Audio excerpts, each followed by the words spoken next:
안녕하세요. 엄마의 힐링 라디오 엄힐라입니다. 오늘도 제 목소리를 찾아주셔서 고맙습니다. 지금부터는 어깨를 한번 툭 내려놓고 입술 사이로 아주 천천히 숨을 내쉬어 볼까요? 길고 부드럽게. 좋아요.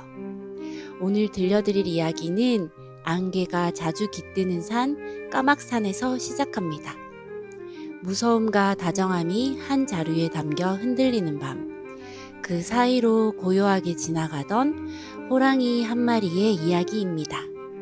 그 호랑이를 만난 사람들은 오래도록 이렇게 말했습니다. 그 녀석은 무서운 게 아니라 우리 마을의 등불 같은 존재였지. 그럼 이야기를 천천히 열어볼까요? 까막산은 낮에도 어스름했어요. 나무들은 서로 어깨를 기대듯 빽빽했고 솔잎에서는 젖은 향이 묻어나 한 발 디딜 때마다 산의 숨결이 발목으로 스며들었지요. 가끔 바람이 능선을 타고 건너올 때면 안개가 흘러와 물비늘 같은 빛을 떨어뜨렸어요.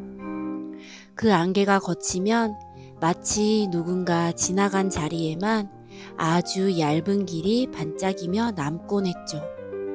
사람들이 가장 무서워하던 건 그 길 끝에서 나타나던 호랑이였습니다. 커다란 어깨, 깊은 갈비숨, 밤을 담아둔 듯한 눈. 그런데 이상한 일이지요. 그 호랑이는 으르렁거리거나 덤비지 않았어요. 오히려 마치 여기야 하고 길을 열어주는 수호신처럼. 한번 눈길을 던지고는 안개 속으로 조용히 스며들곤 했습니다. 지금부터 호랑이에 관련된 일화를 몇 가지 소개해 드리겠습니다. 첫 번째 일화는 길 잃은 나무꾼 이야기입니다. 어느 날 마을의 나무꾼 영감은 산 깊은 곳에서 길을 잃었습니다. 해는 산 등성이 뒤로 꺼지고 나뭇잎은 젖은 종이처럼 어두워졌지요. 그때 저 멀리서 두 점의 빛이 떠올랐습니다. 호랑이의 눈이었어요. 영감은 도끼 자루를 움켜쥐었지만 호랑이는 뒤돌아 천천히 걸었습니다. 발자국마다 이슬이 먼저 눕고 안개가 그 발 위에서 조심스레 갈라졌지요. 영감이 그 뒤를 따르자 길이라곤 없던 사이에 낙엽이 물러나 좁디 좁은 오솔길이 나타났어요. 마을에 닿을 무렵 호랑이는 한 번도 뒤돌아보지 않고 그냥 안개 속으로 접히듯 사라졌습니다. 그날 이후 영감은 말했습니다. 저 눈은 등불이야. 겁을 주러 온 눈이 아니지. 두 번째 일화는 새벽의 울음과 무너진 산 허리입니다. 겨울 마지막 눈이 녹아 산 허리가 묽어지던 밤이었습니다. 마을이 모두 잠든 시각, 까막산에서는 길고 낮은 울음이 2번, 3번 울렸어요. 모두가 잠을 뒤척이며 깨어나 문지방에 서서 산 쪽을 바라보았지요. 그리고 잠시 뒤 산 허리의 토사가 멀리서 가벼운 숨처럼 흘러내렸습니다. 마을 어귀의 창고에 쌓아둔 곡식 자루는 그날따라 누군가 성큼 옮겨둔 듯 산에서 더 떨어진 곳으로 정돈되어 있었어요. 사람들은 아침 햇살 아래에서야 알았지요. 밤새 마을 쪽으로 이어진 큰 발자국이 창고 둘레를 둥글게 돌며 큰 원을 그려 놓았다는 걸요. 그리고 산 허리에는 호랑이의 발톱이 물먹은 흙에 점점이 찍혀 있었어요. 마치 여기까지만 내려오라 하고 산사태의 발을 붙잡아 둔 것처럼요. 그때부터였습니다. 누군가 말했지요.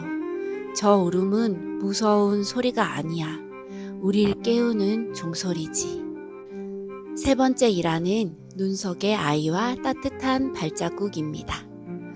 또 한겨울 큰 눈이 내려 마을의 발자취들이 모두 지워지던 날이 있었어요. 장난꾸러기 철수는 개울가를 따라 걷다가 길을 잃었습니다. 바람은 눈발과 함께 골짜기를 휘감고 철수의 작은 손은 금세 얼어붙었지요. 아이를 찾으러 온달같이 나선 어른들이 산 등성이를 헤맬 때 어디선가 노란 까치가 울며 한 방향을 집요하게 가리켰습니다. 그 길 끝에는 큰 발자국이 포근한 그릇처럼 패여 있었어요. 그 가운데 철수는 두 무릎을 모으고 잠든 듯 웅크려 있었지요. 신기한 건 그 발자국 안에 쌓인 눈이 이상하리만치 덜 차갑다는 거였어요. 송진향이 은근히 풍기고 솔잎이 안쪽으로 부드럽게 모여 있어 마치 누군가 바람막이 둥지를 지어둔 것 같았죠. 아이의 볼은 붉게 상기되어 있었지만 손끝은 놀라울 만큼 따뜻했답니다. 사람들이 아이를 번쩍 안아올리는 순간 안개 너머에서 가볍게 부러진 솔가지 하나가 툭 떨어졌습니다. 그리고 먼 능선 위로 둥근 그림자가 천천히 사라졌지요. 그날 이후 어른들은 아이들에게 이렇게 말했어요. 눈 오는 날 길을 잃으면 바람을 등지는 큰 발자국을 찾아라. 네 번째 일화는 불씨와 물길입니다. 올해 가뭄이 들던 여름, 능선 너머에서 불씨가 일어났습니다. 바람은 산을 핫아 올라 마을 쪽으로 고개를 돌렸지요. 사람들이 허둥대는 사이 개울가 물은 너무도 낮아 두레박이 바닥을 긁을 지경이었습니다. 그날 밤 호랑이 발자국이 개울의 모래 위로 이어졌어요. 발자국마다 작은 돌이 4-4개씩 의도적으로 눌려 있었지요. 사람들은 그 방향을 따라 물막이를 쌓기 시작했습니다. 누군가가 먼저 흙자루를 내려두고 간 것처럼 자갈과 진흙이 적당히 모여 있었고 그 덕에 물길은 힘을 얻어 바람과 반대로 부드럽게 흘러내렸죠. 새벽이 오자 불길은 물길을 만나 더 이상 내려오지 못했어요. 사람들은 서로의 손등에 묻은 진흙을 툭툭 털며 하늘을 올려다봤습니다. 그리고 알았지요. 누군가가 밤새 우리와 같은 쪽으로 숨을 쉬고 있었다는 것을요. 세월이 흐르면서도 사람들은 호랑이를 한 번도 제대로 가까이서 본 적이 없습니다.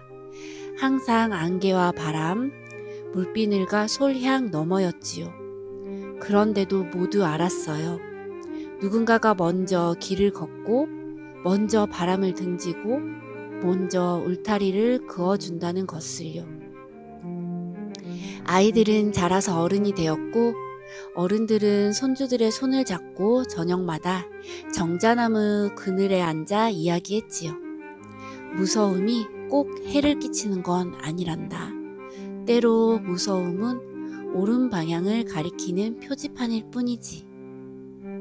그리고 아주 드문 밤에는 정자나무 둘레의 이슬이 동그랗게 마르지 않는 자리를 남기곤 했어요. 사람들은 그걸 보고 빙긋 웃었습니다. 그 자리만은 누군가의 불침번처럼 오래도록 촉촉했거든요. 여기까지 까막산 호랑이의 이야기였습니다. 무섭다고 생각했던 존재가 사실은 길을 만들어주던 등불이었을지 모른다는 것. 이 문장 하나가 오늘 밤 당신의 마음도 부드럽게 감싸주기를 바랍니다. 이제 눈을 감고 호흡을 아주 길게 내쉬어 볼게요. 내쉴 때마다 오늘의 피곤함이 발끝으로 스르르 흘러내립니다. 어깨에 힘을 풀고 턱끝은 살짝 내려놓고 이불 위에 손가락은 따뜻한 모래에 묻힌 것처럼 느슨하게. 그렇죠. 아주 잘하고 있어요. 엄마의 힐링 라디오 어밀라였습니다. 당신이 잠드는 동안 까막산의 안개가 창밖에서 조용히 길을 만들고 있을 거예요. 편안한 밤 되세요. 굿나잇.